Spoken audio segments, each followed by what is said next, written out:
भरोशाच्या नाही, भरोशाच्याच मशीन हल्ल्या दिल्यासारखं एक प्रकरण सगळ्यांच्या समोर होताना दिसते.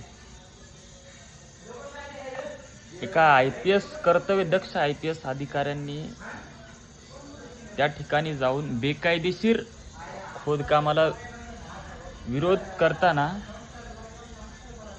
आपणच अडथळा आणला असं म्हटलं तरी काय हरकत नाही.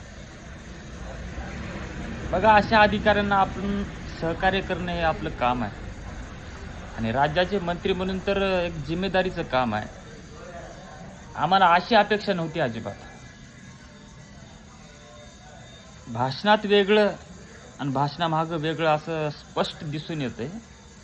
ठीक आहे का, काळाच्या ओघामध्ये झालं असेल ते पत्रकार परिषदेत माफीनामा दिसून येईल, पण नियमात राहणं हे आपलं काम आहे. मी म्हणतो, आपली जरी इच्छा नसेल तरी आपण थोडंसं नियमात वागून बघितलेलं कधी चांगलं ठरणार आहे. कारण हे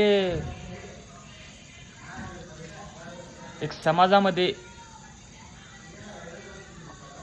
शासनाचे नियम तोडून एक बेकायदेशीरपणाची जी वर्तवणूक आहे, बेकायदेशीर म्हणा, हे वेगळ्या जी एक समाजाला वेगळ्या दिशेने नेण्याची जी एक वृत्ती आहे, ती जर आपल्याला टिकवायची असेल तर मग ह्या असल्या चांगल्या अधिकाऱ्यांना मदत करणं हे आपलं काम आहे.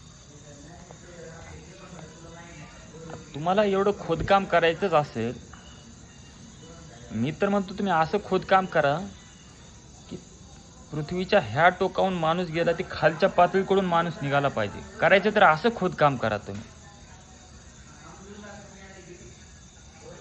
आणि मला तर अजिबात सहन होत नाही की बाबा एखादा व्यक्ती योग्य पद्धतीने जर काम करत असेल आणि त्यात जर आपण अडथळा आणत असेल तर टोटल विचारांच्या विरोधातच गेल्यासारखं आहे. मी म्हणतो, कोणीही असो, चांगलं कोणी काय काम करत असेल तर त्याला मदत करणे आपलं काम आहे. नसेल होत तर बाजूला थांबणे, पण चुकीच्या पद्धतीनं हे नाहीच झालं पाहिजे.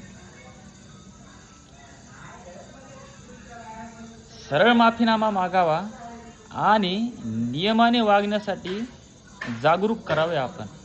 आणि अशा अधिकाऱ्यांचा तर सत्कार करावाच. अशा अधिकाऱ्यांची कमी आहे?